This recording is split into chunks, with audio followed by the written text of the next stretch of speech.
থাকবে। আপনারা সেই দিন দেখতে পাবেন। মিডিয়া বন্ধুরাও সেদিন ক্যামেরা তাক করে রাখবেন ওই ব্রিগেড ময়দানের ডাসে। 500 লোকের ডাসে বসার জায়গা থাকবে, 500 নেতা কর্মীর ডাসে বসার জায়গা থাকবে।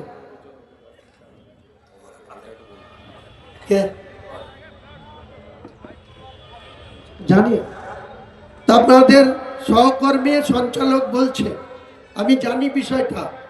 একটা গরিব মানুষ টোটো চালিয়ে খাচ্ছে।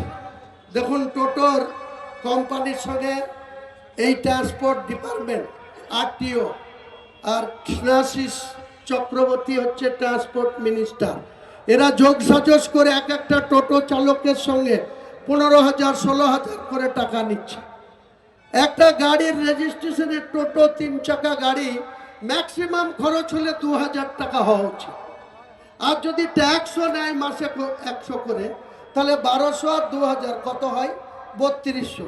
নিচ্ছে কত? 15,000 16,000। তলায় তলায় দেখেন গা ওই যে 75% আর 25%-এর ভাগ তৃণমূলের নেতৃত্বরা বলে দিয়েছে ক্যাডারদের, 100 টাকা তুলো, 75 টাকা তোমরা খাও, 25 টাকা আমাদেরকে দাও।